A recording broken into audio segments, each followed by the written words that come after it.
بہت ہی خوبصورت گفتگو، ذرا توجہ سے سماعت فرمائیے۔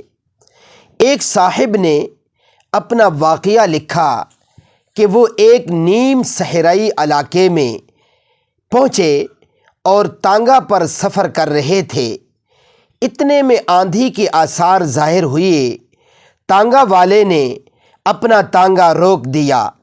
اس نے بتایا کہ اس علاقے میں بڑی ہولناک قسم کی آندھی آتی ہے اور اتنی تیز ہوتی ہے کہ بڑی بڑی چیزوں کو اڑا کر لے جاتی ہے، اور آثار بتا رہے ہیں کہ اس وقت اسی قسم کی آندھی آ رہی ہے۔ اس لیے آپ تانگا سے اتر کر اپنے بچاؤ کی تدبیر کریں۔ آندھی قریب آ گئی تو ہم ایک درخت کی طرف بڑھے تاکہ اس کی آڑ میں پناہ لے سکیں۔ تانگا والے نے ہمیں درخت کی طرف جاتے ہوئے دیکھا تو چیخ پڑا اور کہا، آپ درخت کے نیچے ہرگز نہ جائیں، اس آندھی میں بڑے بڑے درخت گر جاتے ہیں۔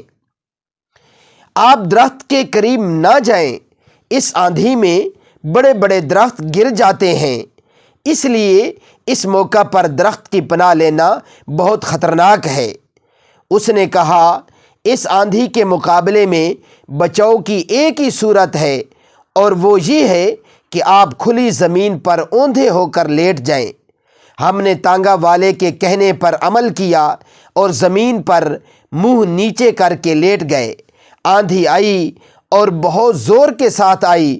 وہ بہت سے درختوں اور ٹیلوں تک کو اڑا کر لے گئی، لیکن یہ سارا طوفان ہمارے اوپر سے گزرتا رہا اور زمین کی سطح پر ہم محفوظ پڑے رہے۔ کچھ دیر کے بعد جب آندھی کا زور ختم ہوا تو ہم اٹھ گئے۔ ہم نے محسوس کیا کہ تانگا والے کی بات بالکل درست تھی۔ آندھیاں اٹھتی ہیں تو ان کا زور ہمیشہ اوپر اوپر رہتا ہے۔ زمین کی نیچے کی سطح اس کی براہ راست زد سے محفوظ رہتی ہے۔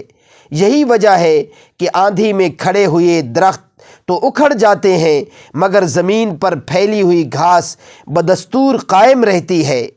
ایسی حالت میں آندھی سے بچاؤ کی سب سے زیادہ کامیاب تدبیر یہ ہے کہ وقتی طور پر اپنے آپ کو نیچا کر لیا جائے۔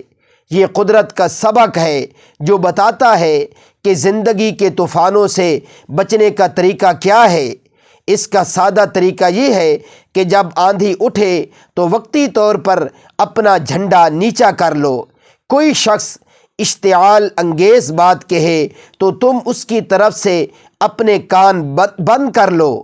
کوئی تمہاری دیوار پر کیچڑ پھینک دے تو اس کے اوپر پانی بہا کر اسے صاف کر دو۔ کوئی تمہارے خلاف نعرے بازی کرے تو تم اس کے لیے دعا کرنے میں مصروف ہو جاؤ۔